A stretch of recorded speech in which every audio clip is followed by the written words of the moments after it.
Well, darn, Charles. It's another missed opportunity. I should have had some Wild West music for our high noon episode, but it's high noon for Big Pharma. How are you tonight, Charles? I'm great. Thanks for asking. Hope you're well. The progress of Chinese New Year continues. It's quite a holiday here. It's apparently the biggest holiday in Malaysia. It lasts for a total of 2 weeks, and people are in good spirits. Unfortunately, I've been invited to quite a few parties, and because I'm trying to get used to the place. I've gone. Um, it's a very welcoming place out here. I'll tell you. It's amazing. So have you been to like a lot of paper lantern burning parades and things like that?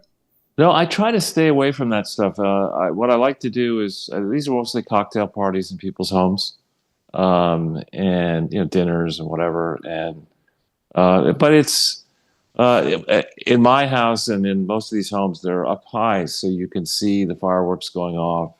You don't have to worry about crowds. But I went on New Year's Eve to a very nice celebration in a crowd, and I just don't like, watching something and then spending 3 hours getting home because it's so crowded. With you on that. They do a lot of stuff now in lieu of fireworks. They're using drones. Charles, what did you think about, I don't know if we got a chance to discuss this because maybe you and I spoke about it on the phone, but Miss Leavitt, revealing about the drones of New Jersey. Yeah, I just look for the last 4 years under Biden, and under whoever, it really is under fake Biden, under a fake president, we've been lied to repeatedly about everything. And, it's one thing to lie about children, lie about Santa Claus to children or something like that. And maybe you shouldn't do that either. It's another thing to spend $10 trillion a year, which is the all-in cost, I believe, of government in the United States, and have the people like that lying hag, fake Indian Elizabeth Warren think that she can hector somebody whose family created the modern Democratic Party prior to Clinton and Obama abusing it and Biden destroying it. It's one thing, to have people like the J6ers and others hauled into a process that has destroyed their lives using our tax dollars, right? A vicious set of illegal, outside Justice Department manual prosecutions, and then intimidations in prison. And even after these pardons, a number of these people who've been pardoned are being abused by the Trump system. To have that, right? And then to know that if you and I go before, or when I was interviewed by the FBI, the first thing they told me is you can't lie to the FBI. What they didn't say is, but we can lie to you. I mean, everybody in America, everybody around the world understands that this is extra constitutional bullshit.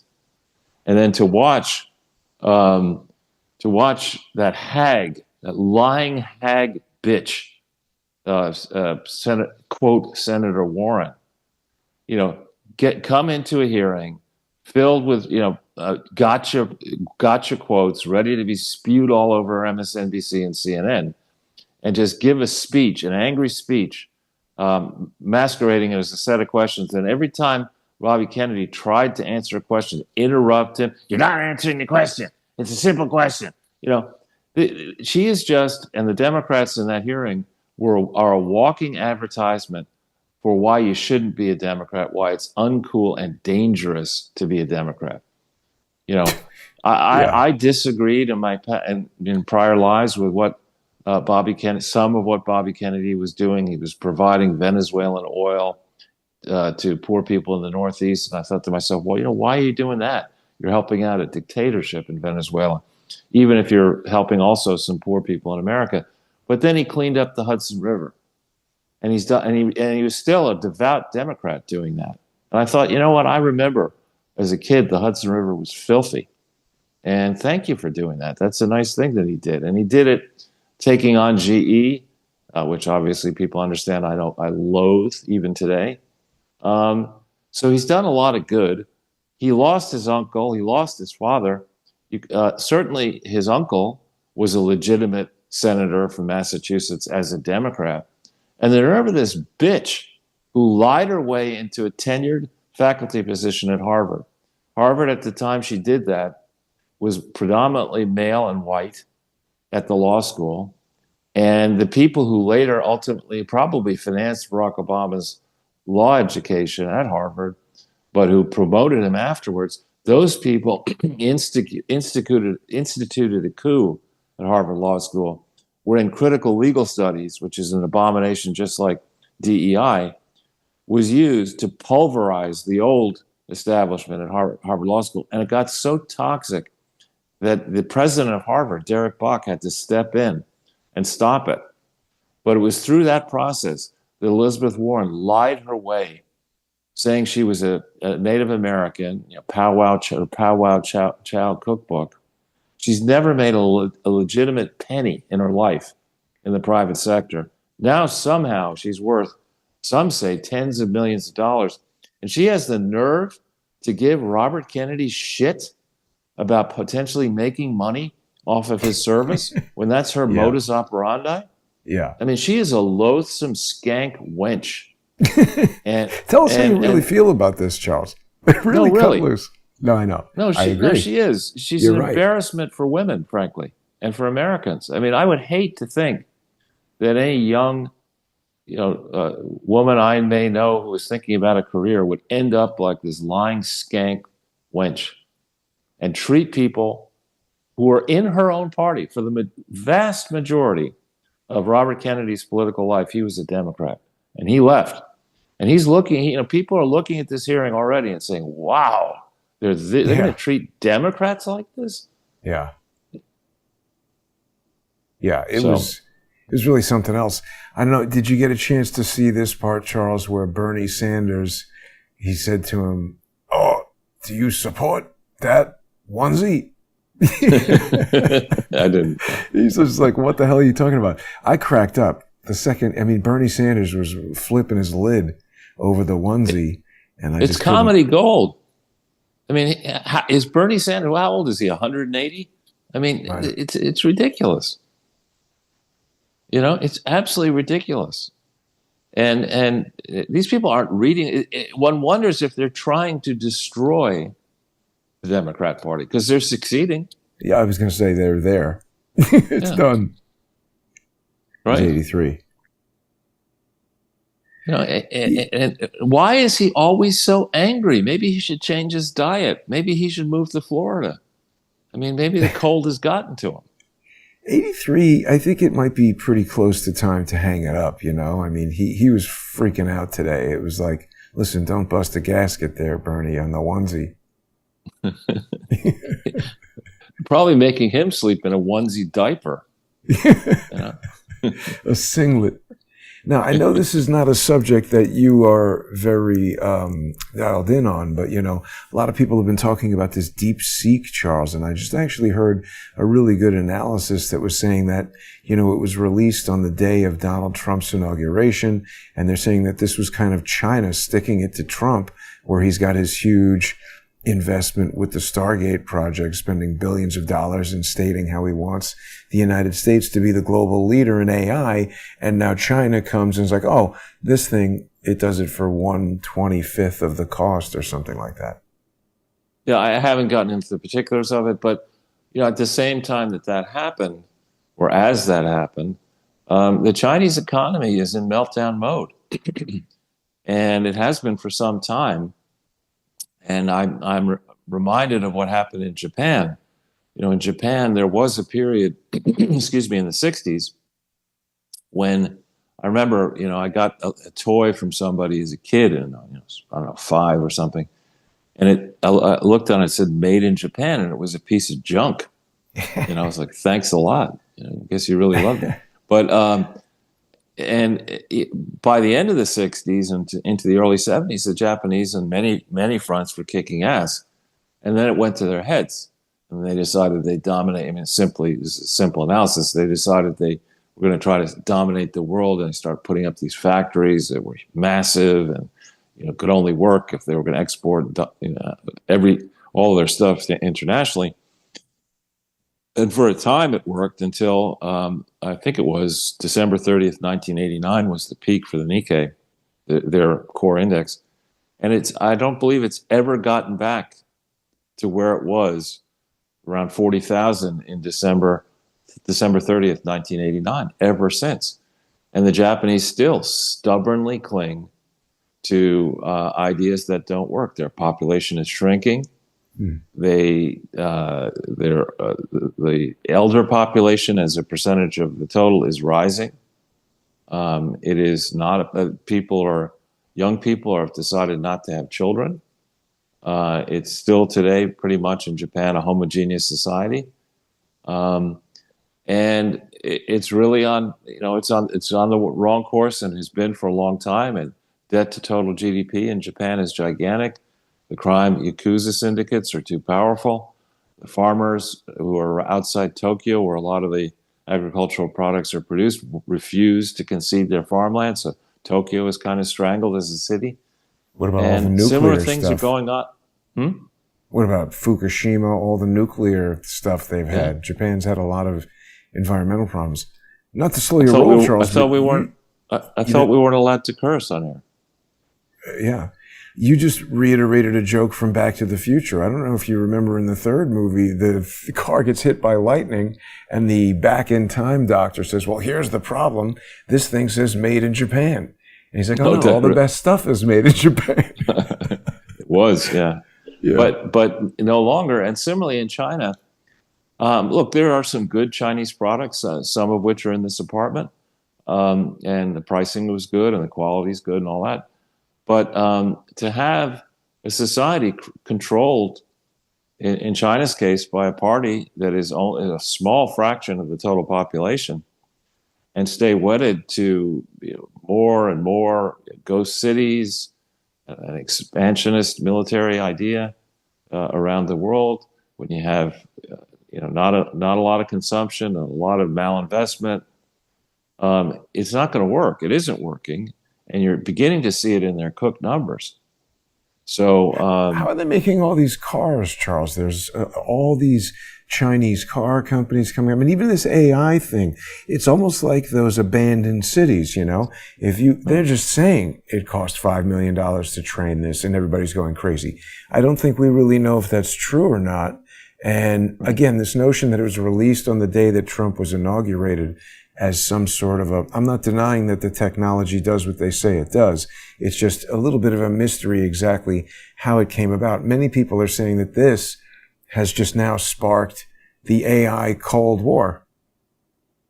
We'll see. I mean, but I think the big moves, at no time in my, active history has the United States been positioned so positively, just as Europe and China are positioned so negatively. So if you think about, actually, China's an interesting market, but it's nowhere near as big as the consumption in the EU. In fact, the consumption in the EU might approach the consumption in the US. So the European market is a very important market. And with the exception of Italy, Hungary, Slovakia, and perhaps I'm leaving out, another country out of the 27 or 29 or whatever it is that are in the EU.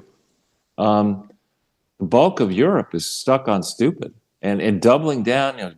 Emmanuel Macron is sending process servers to Candace Owens and thinking he's going to send troops to Greenland, as if the French are really interested. I mean, the Greenlanders are sitting there saying, give us more foie gras, please. I mean, we want more. What is that about troops to Greenland? You mean to counteract whatever Trump wants to do? Yeah. I mean, it's the man has French lost troops. Yeah, exactly. I mean, to Greenland, right? It's crazy. I got my priorities straight. My country's falling apart. I've got cities across France that you can't enter into in portions because it's the immigrant problem is the immigrants rule these cities and these suburbs. But I have enough. I'm running a deficit. I've got a debt. Nobody wants to invest in my country. But why don't I put troops in Greenland? I mean, the guy's dumber than Zelensky. Yeah. Right? They So, discussed with you look at, Denmark sending troops to Greenland in response to the United States President Donald Trump's repeated threats to annex. But that's the thing. He's never threatened to annex it. He keeps saying it's going to be a real estate deal. Like if he calls the president of Greenland and makes him some financial offer and says, just sell your country to us and we'll own it. Maybe he says no, we're going to put a processing plant there and you're going to get all kinds of oil or something. I think it's more likely he's going to say there are only a certain number of residents on Greenland. How'd you each like $1.5 million? Exactly. Pay them all. That's what I mean. Yeah. And it's okay. Yeah. If every single person in Greenland sells their land to the United States, what's the... Well, no, not even. I mean, I don't think we want necessarily, if I were in Trump's shoes, I don't think we want to own Greenland. Maybe we do. I mean, if you own it, you've got to patrol it. Just make some deal with them, and if that deal includes transferring some amount of money that gets paid to every person in Greenland, right, that's not off the table. You can say, you're a territory. You can decide that you want to tax your citizens enough to defend your own territory, which will mean 90% tax rates, or you can become some special, governing body associated with the United States under the protection of the United States, and we will create a special economic zone for, I don't know, mineral extraction, whatever, and give a royalty to you and maybe a royalty to Denmark. I don't know, but I mean, the current status doesn't make any sense, and you can be sure the Chinese are nosing around. Right. Well, he said that was one thing that he repeated a lot, was that there was Chinese boats. Did you see this presentation, Charles? Trump had a big event at the White House where he signed the Lake and Riley Act into law. It's amazing because, this was at once a gigantic show. Like anybody watching this would be like, ooh, impressed with the pomp and circumstance, but also very meaningful in that it's honoring this woman who was killed, and also it's instating an important law that's going to, make stricter laws for people who illegally enter the country and do crimes. I mean, it's amazing. He really literally has done so much more in a week than Joe Biden did in 4 years. It's a little, I think any future president who comes after this is going to have to do stuff or else be immediately recognized as a loser. Exactly. And, I think real presidents should make salaries that are much higher than $400,000. I mean, it's and this guy is not even taking his salary. I mean, the thing that I would drill down in, I mean, what he's also doing is he's creating material that will be used to destroy Democrats in 2026. I mean, the number of idiot Democrats who voted against this act. How could you vote against this act? You knew it was going to pass. Why, what are you gaining by voting against an act honoring this person who was so viciously treated by an illegal immigrant? Why does it make sense to stand up and support this? It doesn't. No, definitely not. I mean, it's, like I said, this was just such an impressive presentation by Trump. And, this is the mother, and I mean, she could barely get a word out, obviously, without becoming emotional. I mean, Joe Biden, he was looking at his watch and stuff, and Trump is there, like, really standing with the family, literally. I mean, it's such a stark contrast. It's difficult to really put it into words. Yeah. I mean, Trump has become, he's been legendary for a while, but he's cool. He's a 78-year-old cool man. Right? Right. And not to mention, Melania. And I want one of those hats. That's total dark maggot. You were talking about the supermodel wife. I want one of those too. No, the hat. I mean, I don't want a supermodel wife. I don't want the supermodel wife. Oh, well. Yeah, there are problems with that too. But it was very impressive. The other thing is Tom Homan continues to appear on shows about kicking people out.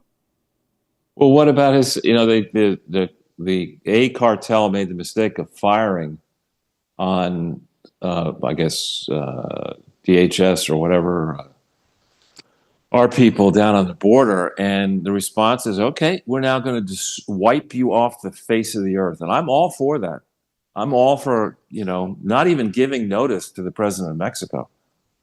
Because I question whether how much the president of Mexico is enthralled to the cartels. I am wholeheartedly against what we did in Ukraine. Because last time I checked, Ukraine is not on our border, but we share a long, porous border with Mexico. There are a lot of bad actors who've flown through Mexico. Some are Mexican. Certainly the cartels are deeply embedded in our inner cities, distribution points for their drugs, for the sex trafficking, for their people. And I would favor having, in the way that Israel is taking out the leadership of its enemies, I would do the same thing with the cartels. Give them pagers. Well, yeah, whatever we need to do, so that it's no longer cool to be part of a cartel. Yeah, and I would be ruthless. You're right. They should really fear doing any kind of activity in the United States or going over the border. The other thing, Charles, that's pretty interesting is this USDA, whatever this lady is, who refused to be fired. What's going on with that? Well, they think, again, if you spend time in that hellhole, Washington, D.C., I got this lecture decades ago from a once close friend of mine who said, listen, she's a lobbyist. She's now a very powerful lobbyist. She said, politicians come and go, but, we're here forever, and politicians need lobbyists to get their legislation across the line. And they learn that after a while. They're out there constantly raising money. Where does that money go? It goes to us. And so we're happy they're raising the money. And they need us. And, we are the real power in Washington, D.C., and don't you forget that. And I said, well, thanks for that advice. And uttered my breath, fuck you. And I spend as little time as possible in Washington, D.C. But I think Trump is changing that calculus. This bureaucrat thought she could either stay forever in the job and or would have one or more cushy jobs in the Washington, D.C. area. She got yanked out of her office. What she has to say about, the future under Trump is going to be, she's not going to be able to make money off of it. And a lot of she probably worked a total of 20 minutes a day, and I'm glad she's being yanked out. I'm glad that Trump has spent enough time with his advisors picking off the positions that need to be replaced. I'm loving what's going on with these, what Hegseth did at the Pentagon so far. I hope Milley gets demoted, not by 1 star, but, down to a kitchen potato peeler. I mean, Milley is a disgrace. Bring him out of retirement and put him on kitchen patrol. Send him to Idaho. Scrub the toilets with the toothbrush. Yeah, remember those commercials? Now, wait a minute, look at this. 59 seconds ago, Charles, he's taking action against the Trump foe. Retired general, a frequent target of the president, will lose his security detail and face an inspector general investigation, senior defense officials said. Well, I don't understand that, because I thought an inspector general investigation could only deal with people who are in the government. So I don't know how many teeth that'll have. But I think, listen, you remember those commercials? There was an Idaho for Idaho potatoes, where an Idaho potato farmer was trying to find his potato truck. They were pretty funny, actually. And anyway, I would put Milley into that commercial, right? I'd make him, while the farmer is trying to find the potato truck, I'd have Milley there peeling potatoes for the rest of his life. Yeah. I think I've seen some pretty funny memes with Milley. We're almost out of time here, Charles. We're going to carry on in the First Amendment Forum. People are going to be able to join us there by going to odyssey.com/@crowdsourcethetruth. Although Odyssey in 3 days is changing its payment system to cryptocurrency, so people might want to hold off on that for a moment. You can also go to crowdsourcethetruth.substack.com, or of course subscribestar.com, or patreon.com/crowdsourcethetruth. One of the things I want to talk to you about some more, Charles, the Southern District of New York U.S. Attorney's Office has basically announced that they're considering just letting Eric Adams off the hook, dropping the case entirely. We're going to have to talk about that when we get back from this brief break. Stay with us, everybody, and thanks to everybody who's sponsoring the show. We'll be right back.